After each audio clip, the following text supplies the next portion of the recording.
Hello everyone, what is up? Welcome back to another episode of Killer Instinct, you guys. If you are new here, hi, my name is Savannah and I am your host of Killer Instinct. Before we get started, make sure you go ahead and hit that subscribe button, that way you never miss an episode. We post weekly here on the podcast every Wednesday and then again every Thursday on YouTube as well, and you are not going to want to miss it.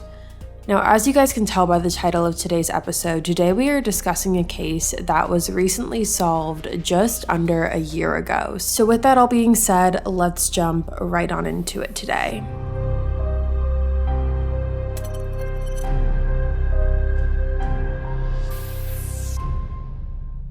Now, Faith Hedgepeth was born on September 26, 1992 to her parents, Connie and Ronald Hedgepeth, in Warren County, North Carolina.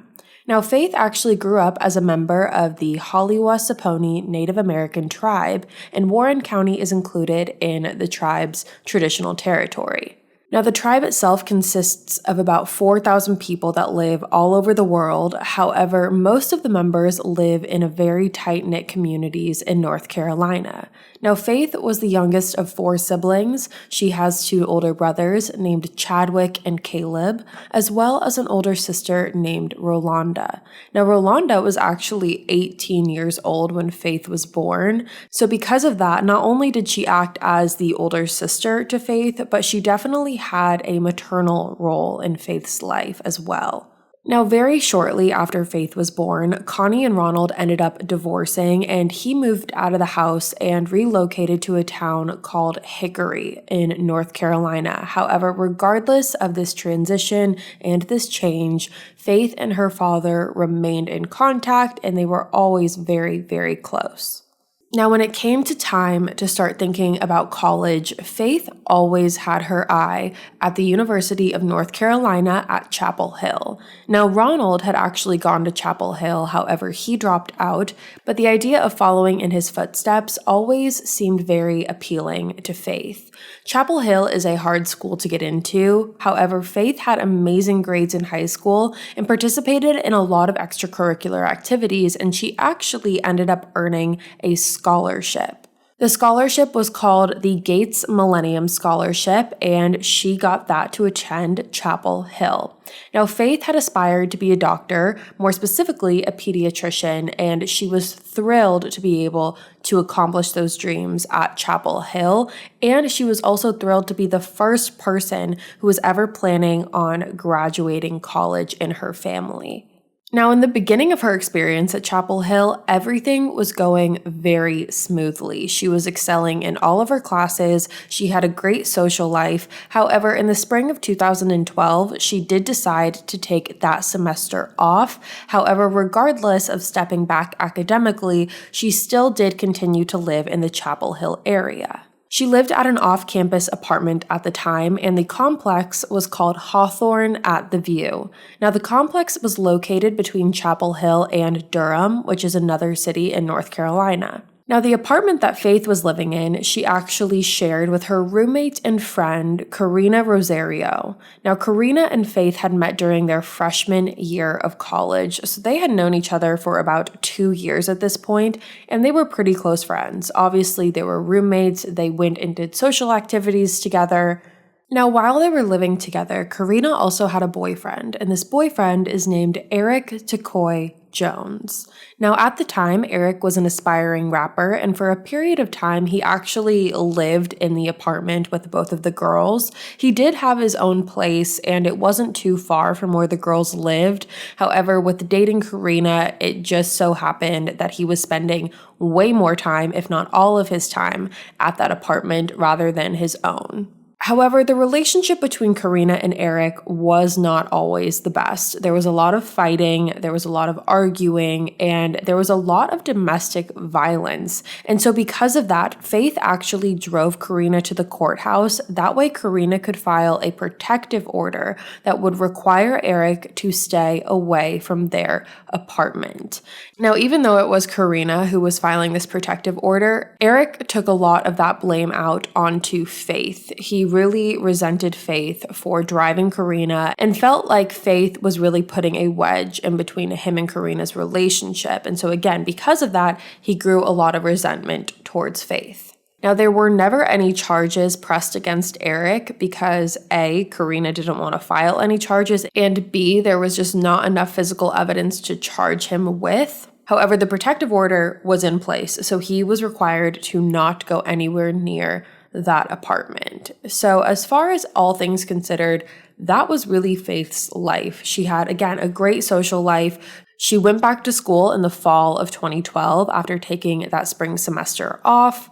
And everything seemed to be going smoothly, and that leads us to September 6th of 2012. Now, this was a Thursday, and it also was about 2 weeks before Faith's 20th birthday. However, unfortunately, she would never live to see it. Now, Faith's night began at around 5:45 p.m. when she was attending a rush event for the sorority Alpha Pi Omega. Now, if you've ever been through a sorority rush week, you know that it is absolutely craziness and so hectic, and your life ends up revolving around rush week for that particular week. So Faith arrived at this event at about 5:45 p.m. and stayed until about 7:15 p.m. Now at that time, she had to leave the event to go to the library because she told her friends she needed to write a history paper. So she leaves the event and goes to the Davis Library, which is located on the Chapel Hill campus. And that is where she met Karina, and the two of them just studied together and did their work in the library up until about 11:30 p.m. that night. While they were at the library, Faith was also texting her father, Ronald, and telling him about the rush week and the sorority and all of that, and how she was really excited and hopeful to be able to get a spot into this sorority. And according to Ronald, everything seemed fine. Faith was not acting unusual or acted like anything was wrong whatsoever. And then again, like I said, at around 11:30, the two of them, Karina and Faith, had left the library to walk back home to their apartment. Now, they got back to their apartment around midnight. However, when they got there, they decided that they did not want their night to end. So the two of them decided to go to a club near campus.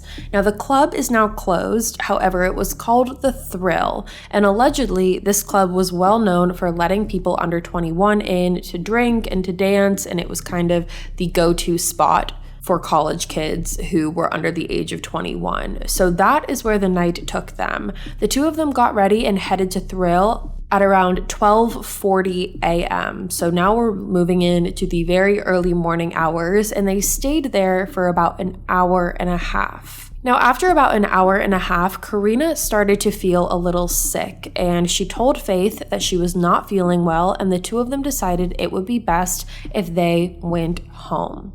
So at 2:06 a.m., the security cameras from Thrill capture Karina and Faith leaving the club and walking in the direction of their apartment. Now, they got back to their apartment around 3 a.m., so it was quite the walk. However, based on records, police were able to tell that around that time, Faith also got on to her Facebook account for a little bit. So she was on Facebook just messing around. Then at about 3:40 a.m., Faith sent a text message, and this text message went to a guy named Brandon Edwards. Now, it is believed that Brandon is allegedly a former boyfriend of Karina. However, again, he's really not very prominent in this case whatsoever. All we know is that Faith did send him a text that morning saying, quote, "Hey B, can you come over here please? Rosario needs you more than you know. Please let her know you care."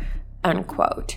Now, this was the last evidence of phone activity coming from Faith's phone, and at 4:16 a.m., Brandon sent a text back to Faith asking basically, who is this? So he had no idea that it was Faith texting him at all, but Faith was never able to respond to him. Karina's phone records show that she was also trying to get in touch with Brandon around the same time. However, he did not answer. Now, from what it seems, Karina was definitely not looking to end her night when the two of them got back to their apartment, because after Brandon wasn't answering, Karina then decided to call a Chapel Hill soccer player named Jordan McCrary. Now, Jordan did end up picking up, and he went over to Karina's apartment to pick her up around 4:25 a.m., and then Karina got in his car and the two of them drove off, leaving Faith at the apartment. Now, when Karina left, it is assumed that Faith had already gone to sleep at that point. However, when Karina left, she forgot to lock the door on her way out. Now, the reason that this was a problem at all is because where Karina and Faith lived, their apartments were accessible to anyone from the outside. So the building was not one where, you walk in and it's one big building with all of the apartments inside. This was the type where if the doors were unlocked, anyone could get in. Now, when Karina and Jordan arrived at their destination after Jordan picked her up, Karina said the two of them got there at about 4:30 a.m. and Karina ended up staying until about 10:30 a.m. Around 10:30, Karina said she tried to call Faith multiple times to see if Faith would be willing to drive over and pick her up. However, she never got a response. Now, after several failed attempts, Karina reached out to another friend of hers named Marisol, and she asked Marisol if she would come and pick her up, to which Marisol agreed to do. Now, Karina and Marisol got back to the apartment at around 11 a.m., and Marisol ended up walking in with Karina. Now, when the two of them walked into the apartment, Karina started calling out for Faith's name, however, again, was not getting a response. This was odd because Karina saw Faith's car still parked out in the parking lot, so she decided to go up to Karina's door and walk into her room. And when she did that is when she saw Faith's body wrapped up in a quilt, partially undressed, and blood everywhere. Now, at the time, the girls didn't really know what was going on. They didn't know what state Faith was in. However, they knew that she was unresponsive. So in this frantic terror, Karina and Marisol call 911 right away at 11:01 a.m. Now, when first responders arrived to the apartment, they immediately assessed Karina. However, they pronounced her dead at the scene. When they arrived, they found Faith's body hanging off the bed over a pool of blood with her shirt pulled up over her head, and she had no clothes on from the waist down. There was blood spatter on her closet in her room, and on the center of the bed, there was actually a white paper bag. It looked similar to a bag that you would get if you were getting takeout at a restaurant. However, what was important was what was on the bag. On the bag, there was a note written with the words, quote, "I'm not stupid, bitch, jealous." Now, once an investigation was started and the autopsy was completed, it was determined that Faith's cause of death was blunt force trauma to the head, and it was assumed that she was hit over the head with an empty alcohol bottle. It was also stated that there were contusions found in the posterior right upper arm, the knuckle of her left index finger, the knuckles of her right index and middle finger, her posterior right hand, blunt force trauma of her bilateral knees, and abrasions on her left knee. Now, along with that, the medical examiner was able to collect semen from Faith's body and use it to develop a DNA profile of the killer. Now, they ran the DNA through their system, however, they were not getting any hit as to who it could have belonged to. Now, the DNA was not only found on Faith's body, it was also found in other areas of the apartment, such as that alcohol bottle, as well as, obviously, the paper bag. Now, something odd about the autopsy results and how this was all conducted was that Faith's family actually wasn't given the results of the autopsy until 2 years after Faith's death. Now, remember, Faith's case has only been recently solved, so there really hasn't been any explanation as to why her family was not given access to those answers. And obviously, as you can imagine, this made them extremely upset. Now, police collected many items from Faith's apartment, and this included obviously her bedding, the alcohol bottle, the remote control to the TV, her cell phone, the clothes that she was wearing. pens and note cards that she had in her room, as well as the keys to her apartment, her wallet, and some paperwork found in her bedroom as well.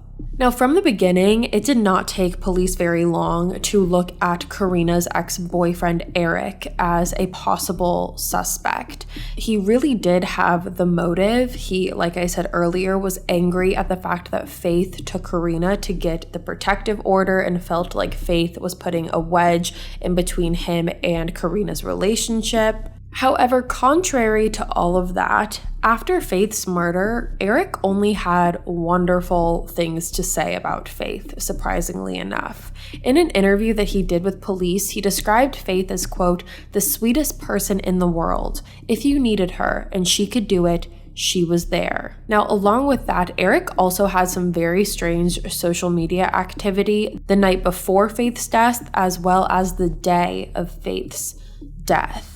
He wrote things on social media like, "Dear Lord, forgive me from all of my sins and the sins I may commit today.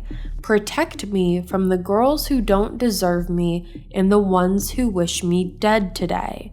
Along with that, on Thursday, September 6th at about 6 p.m., so this was just hours before Faith's murder, he texted one of his friends asking for forgiveness. He asked for forgiveness for, quote unquote, "what I'm about to do."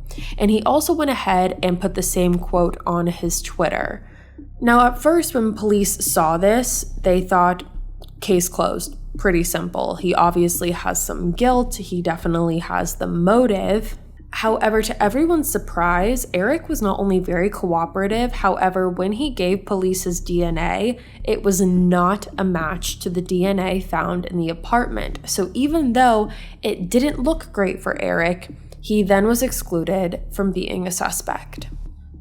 Now, after Eric was ruled out as a potential suspect, police then went to the Thrill and looked through all the surveillance footage from that night and tracked down some of the people that were seen talking to both Karina and Faith that night. However, after getting DNA from those people as well, it came back that it was not a match. So again, police were sent back to the drawing board. And after Faith's death, the Chapel Hill Board of Trustees, as well as Faith's tribe and the management at the apartment complex that she lived at, came together and raised $29,000 in reward for any information that would lead to an arrest.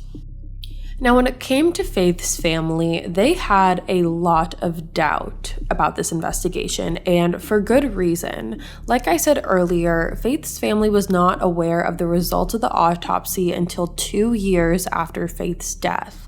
Along with that, they had no idea about the paper bag with the note written on it until 2 years later as well. So for a good 2 years after Faith's death, they were missing two very key pieces to this investigation. Now, they also had a lot of doubts when it came to Karina. And they just didn't necessarily believe that she was being 100% truthful. They thought that the 911 call that Karina made was very suspicious. And the reason for that was because when Karina was on the 911 call, she made it seem as if she was alone and that her friend Marisol was not with her. There were times where the operator would say, "I don't want you to be alone, so I'm going to stay on the phone with you." And Karina didn't say, "I'm not alone, my friend is here." And so for Faith's family, that was questionable. Now, along with that, Faith and Karina's neighbor said that shortly after Faith's body was discovered, she actually ran into both Karina and Marisol. And according to her, both girls were acting very, very suspicious considering the circumstances. Now, the neighbor said that Marisol seemed a little teared up. However, Karina was not showing any emotion at all, and said that Karina was just texting and not acting as if she had just walked in on her dead roommate. Now, I want to talk about this note for a moment. Now, this note was, like I said, written on a paper bag. It was written in big letters, not neatly at all, and looked more like it was just scribbled on there.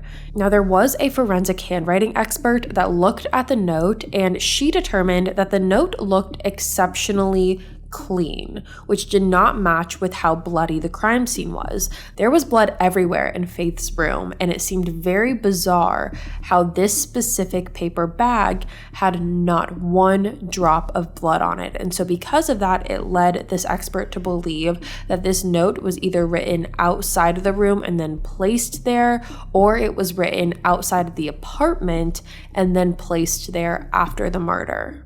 Along with that, the expert determined that whoever wrote the note wrote it with their non-dominant hand. So if they were right-handed, they wrote it with their left hand and vice versa. And it is believed that they did that to basically throw police off.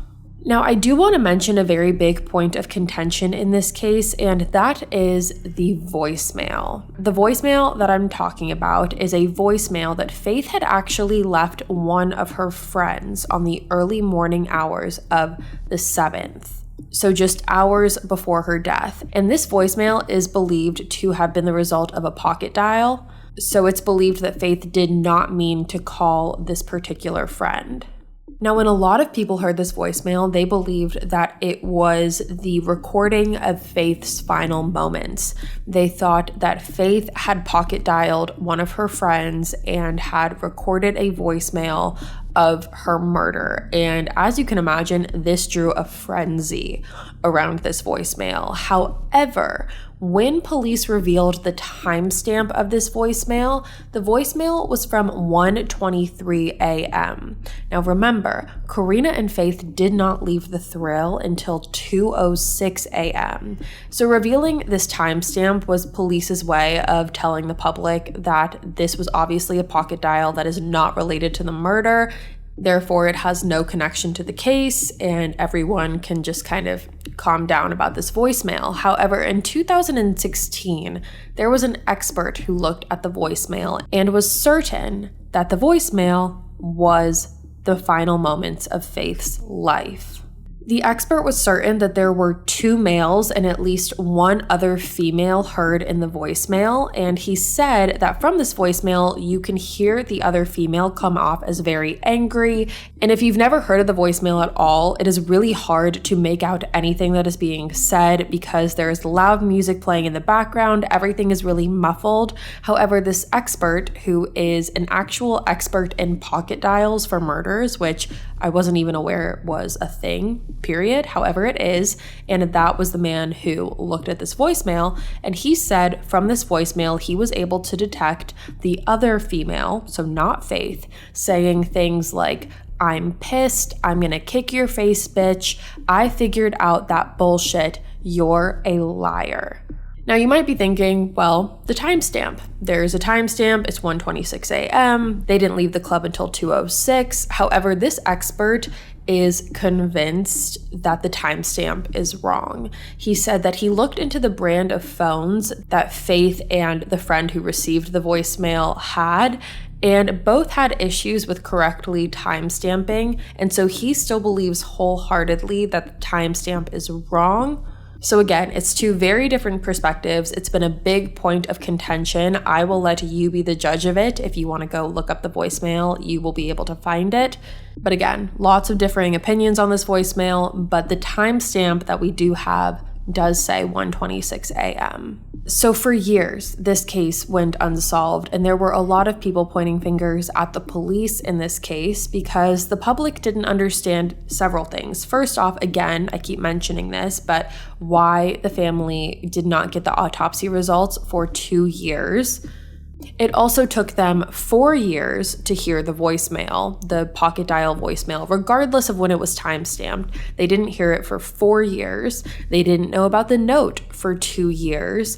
And along with that, neighbors of Faith and Karina say that they were never questioned by police. Police did not really go knocking door to door asking, did you see anything? Did you hear anything? There was also a wooded area behind the complex that police did not search. So it made a lot of people think that the police were slacking off in this case, and it made some people wonder why, thinking, is this a police cover-up? Is that why it's taking so long to solve, and they're not really doing what you would think is the proper steps to solve it?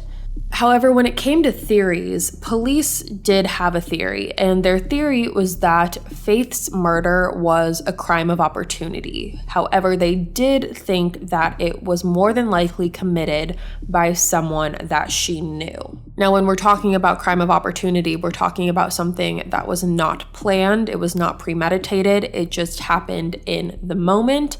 However, again, police believed that Faith's killer was someone that she had crossed paths with before. Now, all in all, police interviewed about 2,000 people and did DNA tests on 750 of those people. So they certainly were not, just slacking off. That was a lot of people to interview, and that is a lot of DNA to run through the system. However, they were not getting a single hit.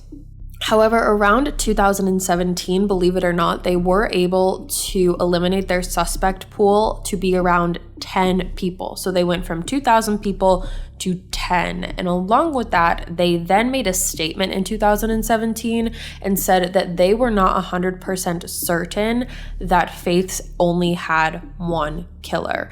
And after they made that statement, they continued with their interviews. However, they continued to get shot down time and time and time again. But then something happened. Before we move any further, we're going to take a quick second and thank our sponsors for today's video.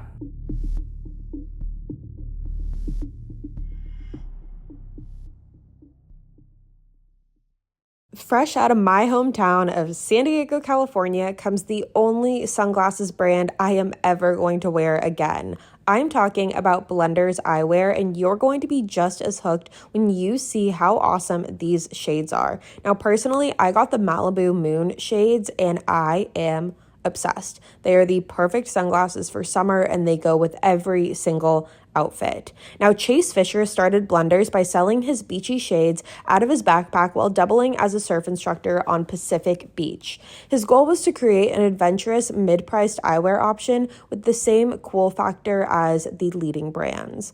Now, unlike expensive, big brand shades that you've probably lost or smashed or sat on, Blenders are actually affordable, so you're not going to cry as much when the inevitable happens. And it's not just sunglasses. Blenders has prescription glasses, readers, and blue lights, as well as a snow collection with goggles and accessories. Live life in forward motion with Blenders today. To score 15% off your Blenders purchase, visit blenderseyewear.com and enter promo code KILLERVIP. That's blenderseyewear.com, code KILLERVIP for 15% off. Blenders, rocked with pride worldwide.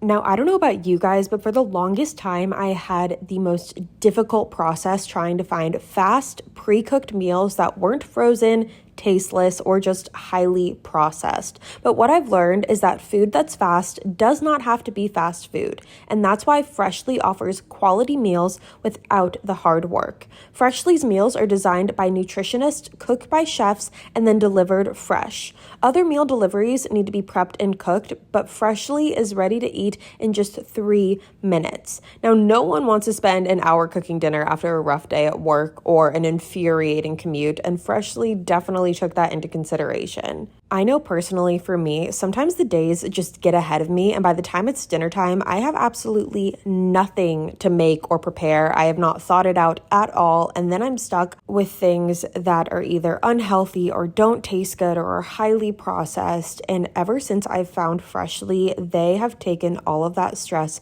away from me completely. I can't even tell you guys the reassurance that I feel knowing that at the end of the day, all I have to do is pull out my food from Freshly and I am good to go. So with that being said, stop stressing about dinner. Right now, Freshly is offering our listeners $125 off your first 5 orders when you go to freshly.com/killer. That's $125 off at freshly.com/killer. Now, for many people, the thought of losing a loved one is already a haunting nightmare. But what if you never knew what happened to them? What if they disappeared without a trace? Now enter the Vanished podcast. The Vanished is a podcast that seeks to bring justice for those who have disappeared and to shine a new light on their cases. join host Marissa Jones as she delves into the hard and at times disturbing facts that bring to life the stories of the vanished. She seeks out the real story from friends and family, as well as law enforcement and others close to the case, to build out a refreshed new view of these troubling, unsolved mysteries. Now, clearly, if you are listening to me, you are a fan of true crime and true crime podcasts, and I am always on the edge of my seat when I listen to The Vanished. It has been my go-to podcast every morning while I am doing my hair and makeup, and I absolutely love it. I specifically love how Marissa includes personal stories from friends and family and people who were involved in the case, and I know you guys are going to love it too. So listen to The Vanished on Apple Podcasts, Amazon Music, or wherever you get your podcasts, or listen ad-free by joining Wondery Plus in the Wondery app. So after 9 years and 9 days of an unsolved investigation, authorities finally got a DNA hit. Now, authorities were able to use DNA ancestry technology using the DNA found in Faith's rape kit, as well as the bottle that was used to hit her over the head and the white takeout bag. So this DNA matched every single item. Now, through this technology, police were able to identify the suspect's distant family members who gave samples of their DNA and in turn helped police narrow down their search. But how did they get their suspect's DNA? Well, that is because 1 month prior to his arrest, this man actually got arrested for a DUI. And once he got arrested for that DUI, his DNA had to then be put into the system. Now, the hit on the DNA came back as belonging to a man named Miguel Enrique Salguero Olivares, and on September 16th, 2021, the Chapel Hill Police Department arrested him.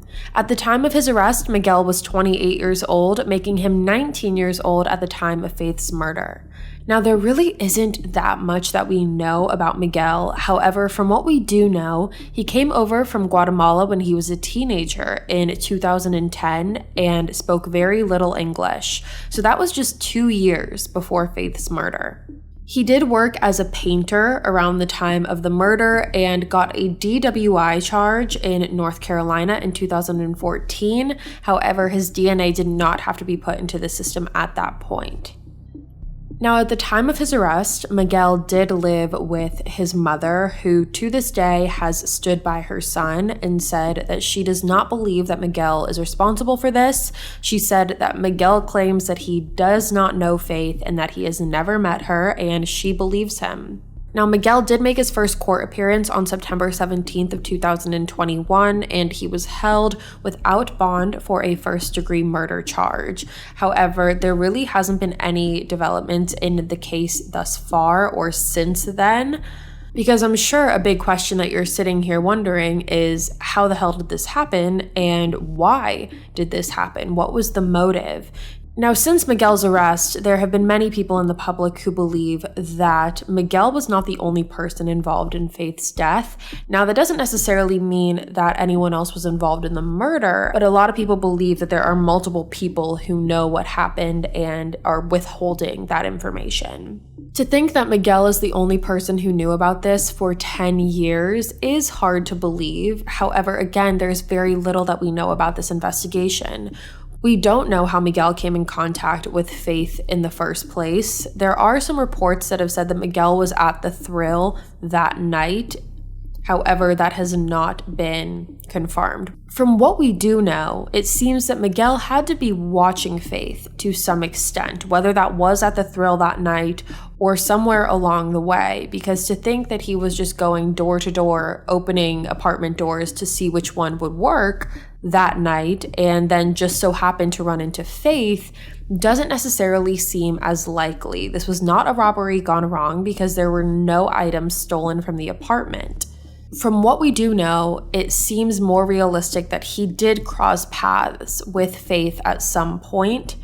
Is it possible she rejected him at the thrill and then he followed them home? Is it possible that he saw Karina and Faith walk home that night and decided to follow them to see where they were going? There's just a lot more questions than answers in this case. In terms of the note on the paper bag, we have no answers as to what that could have meant. Again, there is not a lot of information that's been released to the public, so we don't know if Miguel has sent over a handwriting sample to see if it was even Miguel who wrote the note to begin with. We don't know. The way that I process the I'm not stupid bitch jealous note is it makes sense in my mind if Faith had rejected Miguel somewhere along the road on that night or prior. That is something that is very direct and very intentional and has meaning behind it. You don't just write that on a note just for it to mean nothing. That note means something. So I'm very interested to see what you guys have to say about the note, as well as what you guys have to say about this case in general. However, with that being said, you guys, that is all for me today. Thank you so much for tuning in to another episode of Killer Instinct. If you're new here, hi, my name is Savannah and I'm your host of Killer Instinct. Make sure you go ahead and hit that subscribe button. That way you never miss an episode. We post weekly on the podcast every Wednesday and then again every Thursday on YouTube as well, and you are not going to want to miss it. I will be back next week with a brand new case for you guys, and until then, stay safe. Bye guys.